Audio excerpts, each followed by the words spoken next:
পালায় চলে যায়। আজকের পালা নবুয়ত এবং বেলায়েত। আমার ভাই অনেক সুন্দর করে বেলায়েতের ভূমিকা থেকে অনেক কথা গান উনি একটা ফাউন্ডেশন তৈরি করেছে। তো ওনার ফাউন্ডেশনে থেকে আমি কিছু কথা বলবো, কিন্তু বিষয়টা হচ্ছে পালা তো মাত্র শুরু। আমার ভাই বলছে তেরা তেরা কথা বলছে, আসলে তো তেরা না, একটু চোরা। আসলে তেরা না, একটু করা, একটু করা হয়ে গেছে হয়তোবা, এর জন্য আমার ভাই বলছে যে তেরা কথা বলছে। তো ভাই অনেক ভালো লাগছে, বেলায়েতের ভূমিকা থেকে অনেক সুন্দর করে অনেক কথাবার্তা বলেছে। তবে ভাই ফাউন্ডেশনটা ঠিক আছে, তার মধ্য দিয়ে কিছু আর্সেনিকও আছে। কারণ এইভাবে যদি একটু তেরামিও না করি পালাটা জমবো না। কি কন আপনারা? যদি একটু ঘাওয়াই না মারি তাহলে কি আর পালা থাকবো? পালা জমবো? পালা জমবো না ভাই। হয়তো একটু করা হইব, কিন্তু আপনি কিছু মনে করেন না। আমার দর্শক বাজানরা যারা আছে তারা যদি একটু শুই নেই মজা না পায় তাহলে কেমন হইব? ফাউন্ডেশন যেই জায়গা থেকে তৈরি করছেন, অন্যান্য দিন অন্য বয়সের সাথে কি গান আমি জানি না, তবে একটা কথা বলছেন না প্রথম, যে আজগর সরকার, আনোয়ার সরকার, হেলাল সরকার, রশিদ সরকারের লাত্তি খাওয়া লোক। এই কথাটা ঠিক আছে, কারণ এটাও অনেক বছর আমিও জানি আপনিও জানেন। তবে আপনি কি মালটা এটাও আমি জানি, আর আমি যে কি মালটা এটাও আপনি জানেন। তো বিষয়টা দুই মালে তো মাল, মালে মালে আবার গোলমাল। তো এই গোলমালের মধ্য দিয়ে আমরা কিছু পাইতে চাই, নাকি বলেন? সেই পাওয়াটা ফাউন্ডেশন যেই জায়গা থেকে তৈরি করছেন ওই জায়গায় আমি একটু হাত দেই। আমার গানটা শুনেন, তারপরে আপনার ফাউন্ডেশনের সাথে আর আমার গানটার সাথে আপনি একটু মিলেন, মিলাইলে আপনি বুঝতে পারবেন যে কোন জায়গাটার মধ্যে হাতটা আমি দিলাম। বেহালার সাউন্ডটা কম হোক, দরদি বকশিস দিবেন। ও মনারে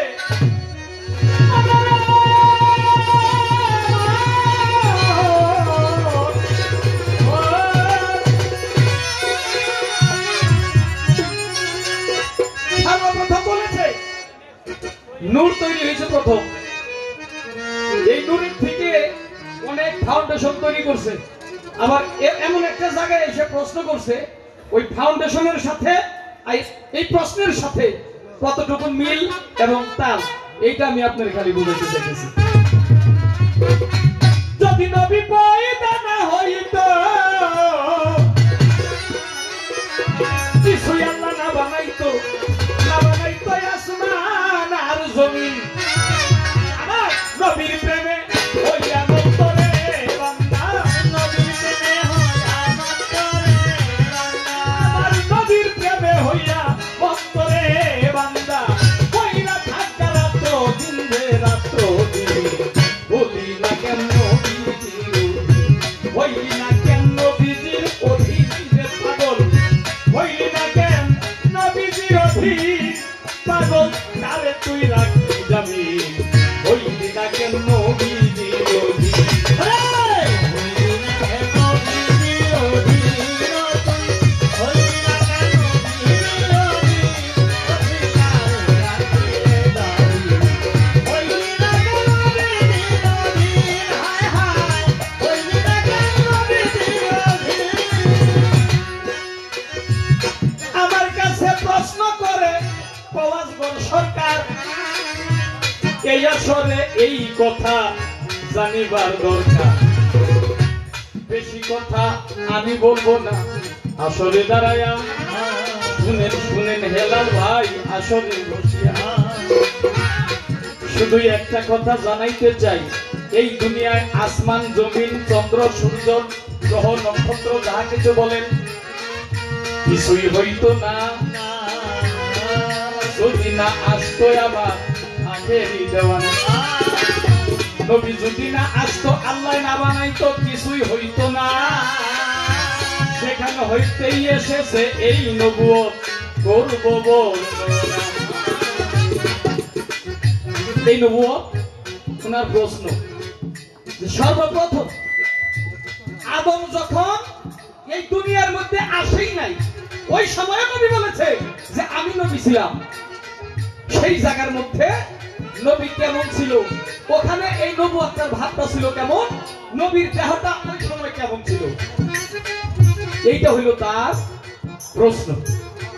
আল্লাহ কোরআনে বলেছে যেই সময় নবী পয়দা হয় নাই, আমার আল্লাহ সর্বপ্রথম যখন নূর সৃষ্টি করে, নূর সৃষ্টি করে আমার আল্লাহ সেই নূর হতে দুনিয়ার সমস্ত কিছু তৈরি করেছে।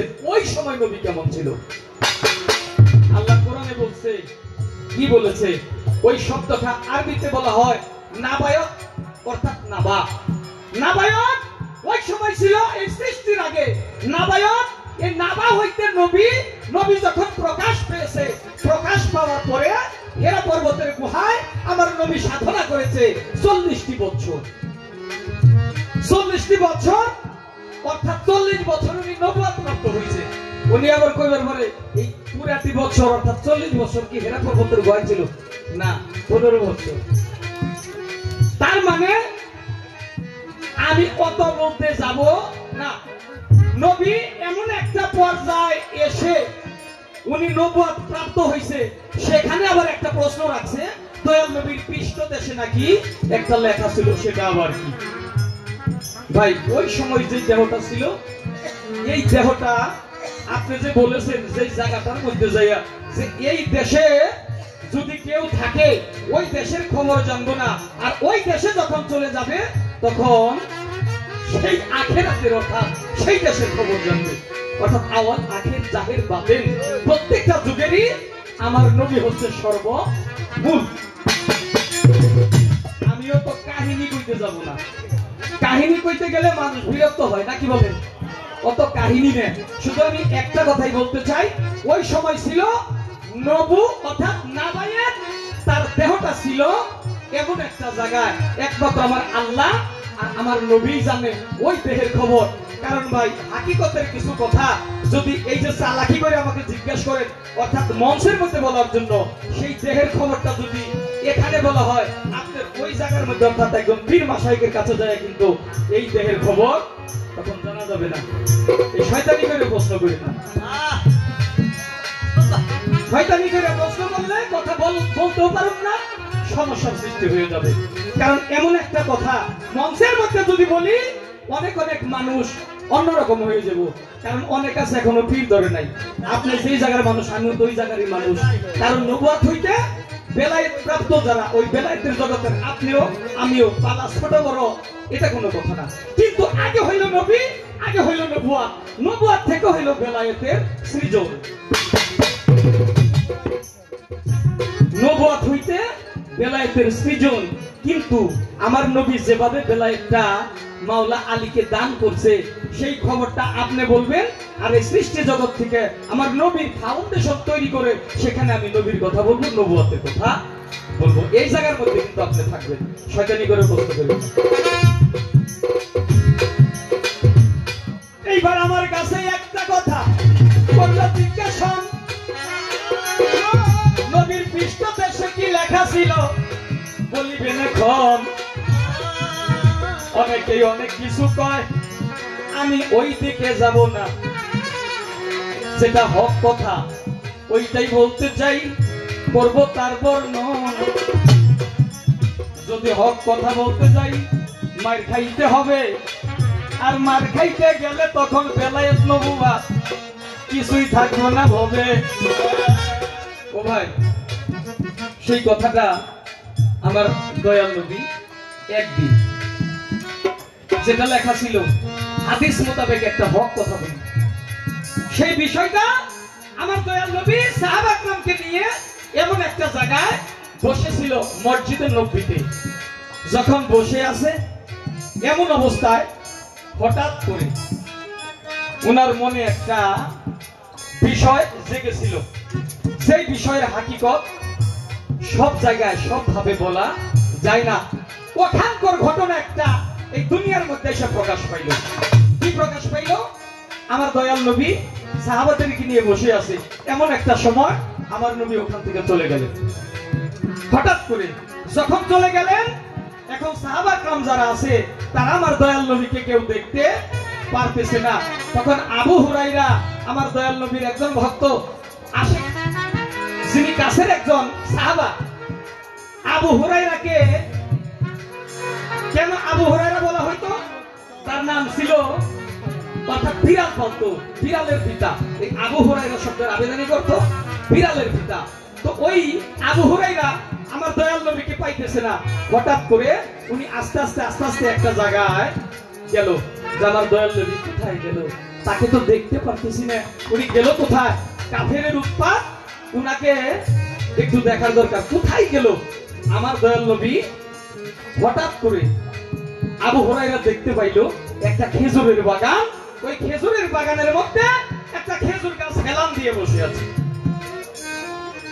যখন খেজুর গাছ হেলান দিয়ে বসে আছে, ওই সময় আবু হুরায়রা যাইয়া বলল, দয়াল আপনি এখানে? আমার দয়াল নবী হঠাৎ করে আবু হুরায়রাকে একটা কথা বলেছিল, আবু হুরায়রা এই মুহূর্তে তুমি একটা দাওয়াত দাও। কি দাওয়াত?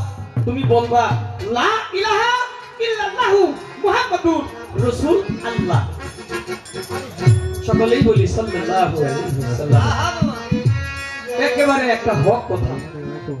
ওই সময় আবু হুরায়রা যখন এই কথা শুনতে পারলো, আমার দয়াল নবী ইশকের মাধ্যমে ইশকে মাতোয়ারা হইয়া বলল, তুমি তোমার সামনে যাকে পাবে তাকেই এই দাওয়াতটা তুমি পৌঁছাইয়া দিবা। এই দাওয়াতটা তুমি পৌঁছাইয়া দিবা, আর এই দাওয়াতটা যে গ্রহণ করবে সে বিনা হিসাবে সে জান্নাত প্রাপ্ত হবে। সুবহানাল্লাহ। এমন একটা দাওয়াত, সেই দাওয়াত তুমি যদি দিতে পারো নিশ্চয়ই মানুষ জান্নাতবাসী হবে। আবু হুরায়রা এই কথা শুনে চলে গেল। সর্বপ্রথম এমন একজন ব্যক্তির সাথে দেখা হয়েছিল, সেই হইল আমার দয়াল নবীর এক সাহাবা, সে হইল ওমর। যখন ওমরের সাথে দেখা হইল, ঘোড়ার মধ্যে সওয়ার হইয়া ওমর আসতে লাগলো, আর সামনে যাইয়া আবু হুরায়রা দাঁড়াইলো, থামো, তুমি নামো ঘোড়া থেকে। যখন নেমেছিল, আবু হুরায়রা তার সামনে যাইয়া বলছিল যে ওমর, আজকে এমন একটা তোমাকে দাওয়াত দিতে চাই, এই দাওয়াতটা তুমি যদি সকলকে দাও আর আমিও যদি দেই, তাহলে আমার দয়াল নবীর মুখের বাণী অর্থাৎ পাক জবানের বাণী প্রত্যেকটা মানুষ জান্নাতবাসী হবে। বলে কি দাওয়াত? বলে বলতে হবে লা ইলাহা ইল্লাল্লাহু মুহাম্মাদুর রাসূলুল্লাহ। এই দাওয়াতটা যদি সকলকে দেওয়া যায় নিশ্চয়ই তারা জান্নাতবাসী হবে। ওই সময় ওমর রাগ হইয়া আবু হুরায়রাকে মারপিট করেছিল, পিটাইয়াছিল যে হারামজাদা, যদি লা ইলাহা ইল্লাল্লাহ মুহাম্মাদুর রাসূলুল্লাহ দাওয়াত দেই তাহলে নামাজের উপায়টা কি হবে? নামাজের উপায় কি হবে? এই কথা বলে আবু হুরায়রাকে মারপিট করেছিল। সেখান থেকে মার খেয়ে আবার আমার রাসূলের কাছে চলে গেল। যখন রাসূলের কাছে চলে গেল, রাসূলের কাছে যাইয়া কান্নাকাটি করতে লাগলো। হুজুর বলে, আবু হুরায়রা কি হয়েছে? তখন বললেন, হুজুর আপনি এমন একটা দাওয়াত দিলেন, সেই দাওয়াতটা আমি পৌঁছাইতে গেলাম, আমি দাওয়াতটা পৌঁছাইতে যাই আজকে আমার এই দশা হইল, আমার আজকে মারপিট খাইতে হইল। আমার রাসূল মুস্কি হেসে দিলেন, বলে যাও ওমরকে ডেকে আনো। তখন ওমরকে ডেকে আনলো। ওমর, তুমি আবু হুরায়রা মারপিট করছো কেন? বলে হুজুর, যখন দাওয়াত দিল লা ইলাহা ইল্লাল্লাহু মুহাম্মাদুর রাসূলুল্লাহ, এই দাওয়াতটাই যদি দেই তাহলে নামাজ রোজার উপায়টা কি হবে? আমার রাসূল মুস্কি হেসে দিয়ে বললেন, আহারে ভাই, সেদিন যে দাওয়াতটা দিয়েছিল লা ইলাহা ইল্লাল্লাহু মুহাম্মাদুর রাসূলুল্লাহ, ঠিক সেই কলেমাটাই আমার দয়াল নবীর পৃষ্ঠদেশে লেখা ছিল। সেই কলেমাটাই লা ইলাহা ইল্লাল্লাহু মুহাম্মাদুর রাসূলুল্লাহ। যারা উল্লাহ কই, এই উল্লাহ না, রাসূল আল্লাহ, এইটা হইল আমার রাসূলের পৃষ্ঠদেশে লেখা ছিল। যেই সাইনবোর্ড, এইটাই হইল সর্বপ্রথম নবুয়ত, এইটাই হচ্ছে মহরের নবুয়ত। অনেকেই কয় মশারির গন্ডির মতো, কবুতরের ডিমের মতো, ওই দিক যাব না। যেটা লেখা ছিল সেইটা আপনাকে বললাম। আর এই দাওয়াতটা আজবতি, সেই নবীর নবুয়ত প্রাপ্ত হইয়া আজবতি যারা পীর মাশায়েখ হয়, আগে নবুয়ত প্রাপ্ত হইতে হয়, নবুয়ত প্রাপ্ত হওয়ার পরে একজন কামিল মুর্শিদ হইতে পারে। নবুয়ত প্রাপ্ত না হইলে সে কামিল মুর্শিদ হইতে কখনো পারে না। আর যারা নবুয়ত প্রাপ্ত হইয়া কামিল মুর্শিদ হয়, ওখান থেকে যদি কেউ সেই কালেমার দাওয়াত, নবুয়তের দাওয়াত দিতে পারে, আজও তারা জান্নাতবাসী হয়। ওই যে আপনি বলছেন যে এটা নগদ জান্নাত, তাই আপনার কথাটার সাথে মিলিয়ে এইটা হইল নবুয়তের জবাব দেওয়ার চেষ্টা করলাম। ইনশাআল্লাহ ওই কথাটা শেষ করলাম, ওই দিক গেলাম না, এই দিকে গেলাম। তাই কাদের মধ্যে বলেছে ও মনরে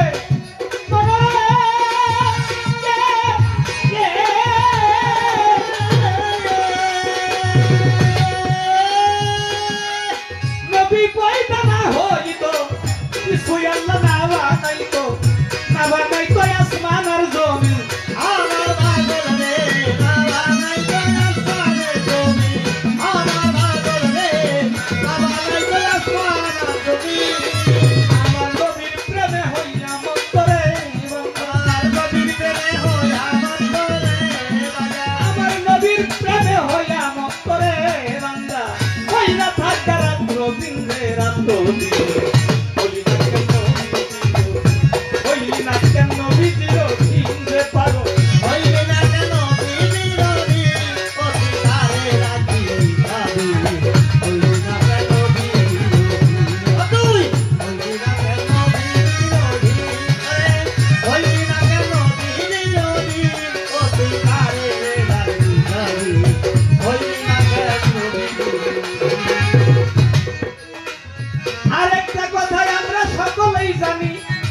বলিব ওই কথাটার মধ্যে আমরা সকলেই সজাগ থাকিব। নবীজির তিনটা হালিয়ত, বাসানি, মালাকি, হাকিকি, এইটাই আমরা সকলেই জানি। সকলেই জানিয়া নবীজির হাকিকত মানি। তাই গানের মধ্যে বলেছে, কি বলেছে? ও মনরে আমার নবীজির তরিকা ধরি, পায়া দাও জানানের তরি, বেস্তে জায়গা পাইবারে সাথী। আমার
একবারে সহজ। তবে আজকে কিছু কিছু গানের মধ্যে পয়েন্ট দেখলাম, এই পয়েন্ট গুলা যদি না ধরি তাইলে কথা কইতে পারবো না। আজকে খালি গানের পয়েন্ট ধরুন, প্রশ্ন তো করুন না। কিন্তু প্রশ্ন যদি মনে আসে আপনি যে করুন তাইলে করুন, তাছাড়া করবো না। এক নাম্বার আপনি কইবেন, গানের ভিতরে শুনলাম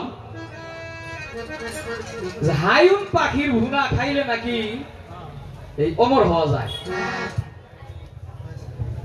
কোরআনে দেখলাম, কোরআন মাজিদের মধ্যে আল্লাহ তাআলা বলেছেন মান্না সালোয়া,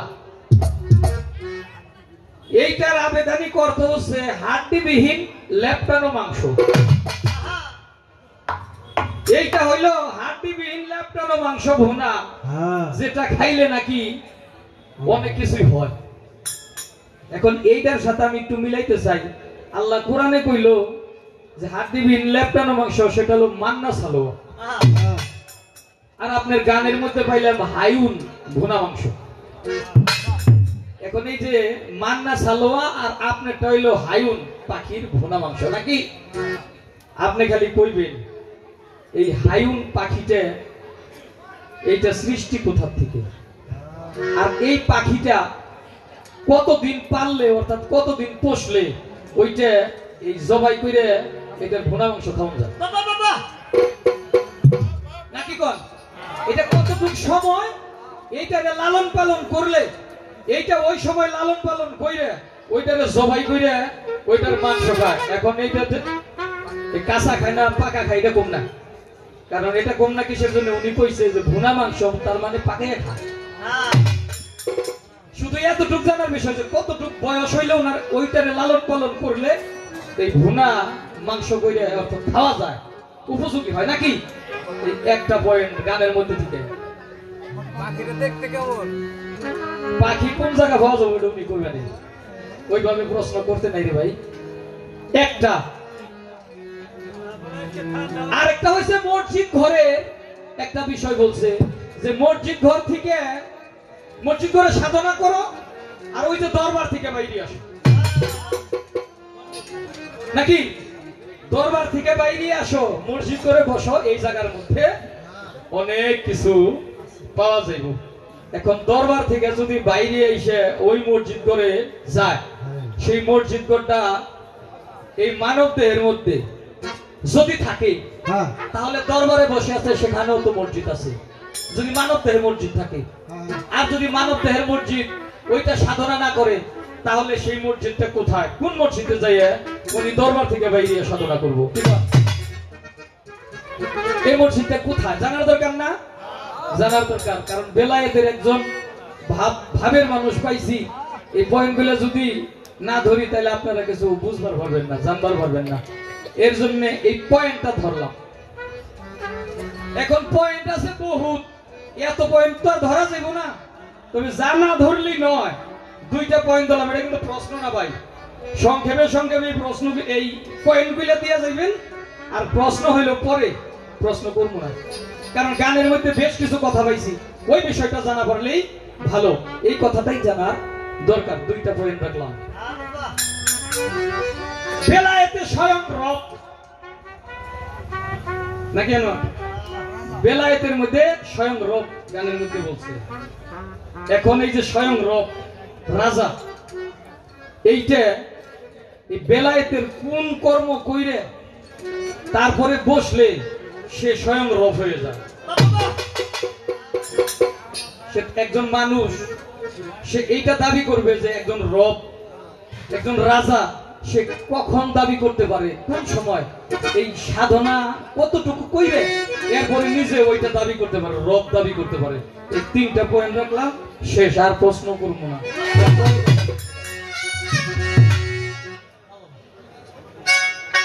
এবার একটা গান গাই, আপনি এই গানটা শুনেন তাহলে আর কিছু বুঝতে পারবেন। আমার আল্লাহ আরো দিনের নবী গো, ওই আমার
আগে নবুয়তের নবী গেছি, আমার নবীকে দেখিলে মিলে খোদার দর্শন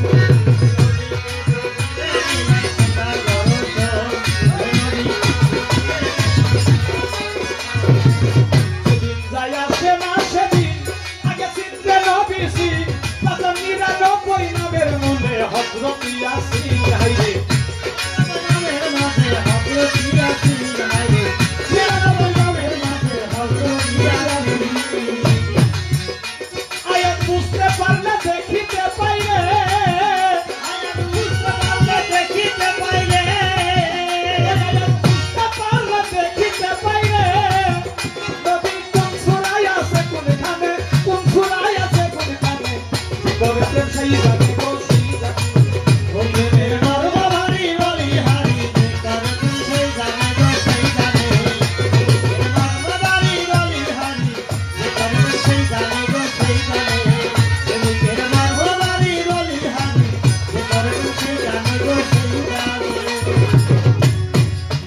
পবিত্র আল কোরআনে কয় 114 সূরায় রয় সব সূরাতে আছে আমার নবীর পরিচয় সব সূরাতে আছে আমার নবীর পরিচয় সব সূরাতে আছে আমার নবীর পরিচয় পবিত্র আল কোরআনে কয় 114 সূরায় রয় সব সূরাতে আছে আমার নবীর পরিচয় সব সূরাতে আছে আমার নবীর ভয় আমার সব সূরাতে আছে আমার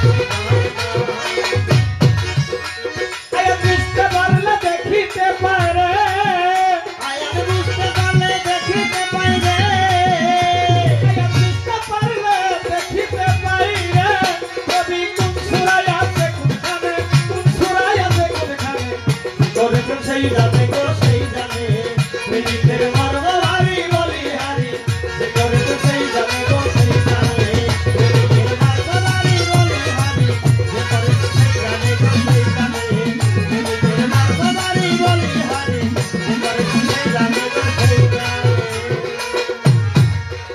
কবিকে করিয়া সৃজন আমার খোদা রহিলেন গোপন আমার নবীকে দেখিলেই মিলে খোদার দর্শন আমার নবীকে দেখিলে মিলে খোদার দর্শন আমার নবীকে দেখিলে মিলে খোদার দর্শন নবীকে করিয়া সৃজন আমার আল্লাহ রহিলেন গোপন নবীকে দেখিলেই মিলে খোদার দর্শন আমার নবীকে দেখিলে মিলে খোদার দর্শন আমার নবীকে দেখিলে মিলে খোদার দর্শন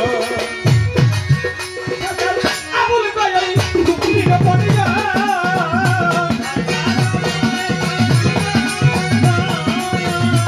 সরকার আবুল কয়ই কুকুরির পরিয়া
Oy,